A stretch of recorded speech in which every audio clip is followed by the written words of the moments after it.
కూడగట్టుకున్నది. రేవంత్ రెడ్డి నేను 10 ఏళ్ళు సీఎం ఉంటా అని చెప్తున్నాడు కదా.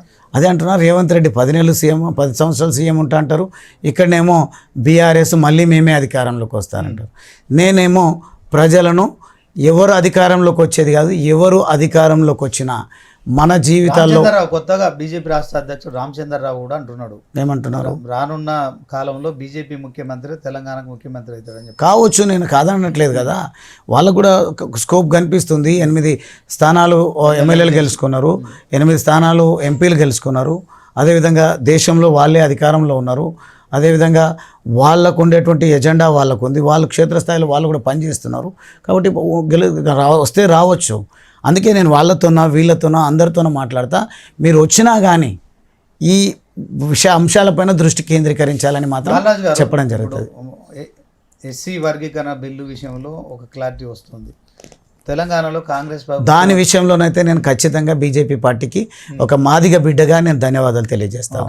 ఎందుకంటే సుదీర్ఘ కాలంగా ఉన్నటువంటి సమస్యకు పరిష్కారం అయితే చూపించారు. మీరు ఆ జాతి తరఫున మీరు డెఫినెట్గా బీజేపీ పార్టీకి దానికోసం ఆ జాతి తప్పకుండా వారి కృతజ్ఞతగానే ఉంది. తెలంగాణలో కాంగ్రెస్ ప్రభుత్వం 100 ఏళ్ల తర్వాత కులగణన చేసింది. 42% బీసీలకు రిజర్వేషన్ల విషయంలో కట్టుబడి ఉన్నాం. ఎవరు చేసిండ్రు? తెలంగాణలో కాంగ్రెస్ ప్రభుత్వం వచ్చింది. మళ్ళీ ఎందుకు ఎన్నికలు నిర్వహిస్తలేరు? అదే మేనిఫెస్టోలో చెప్పిన విధంగా రాహుల్ గాంధీ బీసీ డిక్లరేషన్ చేశారు. బీసీలకు 42% రిజర్వేషన్లు ఇస్తున్నారు. మళ్ళీ ఇప్పటికే నోటిఫికేషన్ ఇచ్చేసి ఎన్నికలు నిర్వహించేది ఉండే కదా. మళ్ళీ మీరు అంత స్పష్టత రావట్లేదు 42% మీద. ఎవరి వాళ్ళు దానికి క్లారిటీ ఎవరికి ఇవ్వాలో తెలియకుండానే, అది తెలియకుండానే రేవంత్ రెడ్డి గారు 42% మాట మాట్లాడి 42% ఇచ్చే మేము ఎన్నికలకు పోతామని చెప్తారు. నిజంగా చెప్పండి, 42% రిజర్వేషన్ బీసీలకు సంబంధించిన అంశంలో మరి బీజేపీ చేయగలుగుతా, కాంగ్రెస్ చేయగలుగుతా చెప్పండి. దాని విషయంలో కూడా నేను కొంత వారి పర్సెప్షన్ ఏందో తెలుసుకున్న తర్వాత స్పష్టం నాకు ఉన్న అవగాహన మేరకు అయితే ఇప్పుడున్నటువంటి ఈ కాంగ్రెస్ పార్టీ బీసీలను బ్లఫ్ చేస్తుంది, బీసీలను మోసం చేసేటువంటి కుట్ర చేస్తుంది. ఢిల్లీలో పోయి జంతర్ మంతర్ దగ్గర ధర్నా చేసినా, ఇక్కడ కపట మాటలు వగల మాటలు మాట్లాడినా బీజేపీ చేస్తుందా చేయదా నాకేం తెలుసు. నా పార్టీ కాదు, ఇప్పటి వరకు వారి అంతర్గత చర్చల్లో నేను ఎక్కడ కూడా లేను. ప్రధానమంత్రి చేసినామని చెప్పుకుంటున్నారు కదా, దాంట్లో ఆ విషయాలు బీసీని ప్రధానమంత్రి చేసినామని వాళ్ళు అంటున్నారు. దళితులను ట్రైబల్లను మేము రాష్ట్రపతి చేసినామని చెప్తున్నారు. దీని విషయంలో పర్సెప్షన్ నేను ఎందుకంటే ఒకటే ఎజెండాగా పనిచేసిన, కేసీఆరే నా నాయకుడు, వారి ద్వారా మేలు జరుగుతుంది అని అనుకున్నా. కాబట్టి ఇంకో దిక్కు ఎవరేం చేస్తున్నారని మాత్రం నిజంగా చదువుకున్న యువకుడిగా నేను చూడాల్సి ఉండే. కానీ మరీ అంత బ్లైండ్గా కేసీఆర్ గారే మా నాయకుడు, కేసీఆర్ గారికి అందరి పట్ల మక్కువ ఉంది, ప్రేమ ఉంది అని మాత్రం భావించినాం. అందుకని నేను అటు ఇటు చూసే ప్రయత్నం చేయలేదు. ఇప్పుడు కొంతకాలంగా నేను స్టడీ చేస్తున్నా, ఇంకా కొంత సమయం పడుతుంది నాకు పూర్తి స్థాయిలో ఎవరెవరు మీరు అన్న లేవనెత్తిన అంశాలు క్లారిటీ లేకుండానే రాజీనామా చేసిందా. నాకు ఒకటి మాత్రం క్లారిటీ ఉంది. అదేం క్లారిటీ అని అంటే అణగారిన వర్గాల విషయంలో వారిని ఓటు బ్యాంకుగానే ఈ పార్టీలు ప్రభుత్వాలు వాడుకుంటున్నాయి.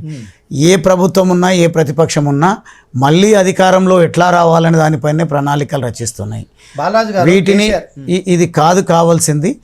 ప్రతిపక్ష పార్టీ పాలకపక్షం రెండు ఎవరున్నా సరే ప్రజల కోణంలో ఆలోచించాలి, ప్రజా సమస్యలని ఎజెండాలుగా చర్చలు జరపాలి తప్ప కమిషన్ పై వేసి వచ్చిన రిపోర్ట్తోనే అసెంబ్లీలో చర్చ జరుపుతామని వారు మాట్లాడము, దానికంటే ముందే మేము పవర్ పాయింట్ ప్రజెంటేషన్ పెడతాము, విడమర్చి చెప్తాము, నాయకుడిని కాపాడుకోవాలని వీళ్ళు ప్రయత్నం చేయడం తప్ప ప్రజలకు ఇచ్చినటువంటి హామీలు ఏమైంది. గతంలో బీఆర్ఎస్ పార్టీ డబుల్ బెడ్రూమ్ అన్నది అక్కడ వైఫల్యం చెందింది, అది కూడా బాగా గుణపాఠం తగిలింది వాస్తవంగా.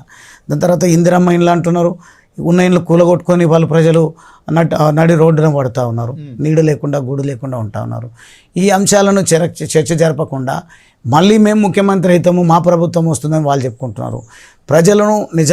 ప్రజలు కొంత మోసపోతూ ఉన్నారు. నేను కూడా ఆ కేటగిరీ నుంచి వచ్చినట్టుగా గమనిస్తూ ఉంటా, బాగా ప్రాక్టికల్గా మోసపోతూ ఉన్నారు.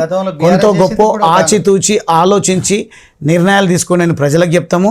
ఈ రెండు పార్టీలు, అధికార పార్టీ కానీ ప్రతిపక్ష పార్టీ కానీ ఇంకో ప్రతిపక్ష పార్టీ బీజేపీ పార్టీని కూడా ప్రజాకోణంలోనే మీరు మాటలు మాట్లాడాలి తప్ప మీ అధికారం కోసం ప్రజలను ఒక మభ్య పెట్టొద్దు అనేది మాత్రం నా వంతుగా నేను నా వాయిస్ ఇచ్చేటువంటి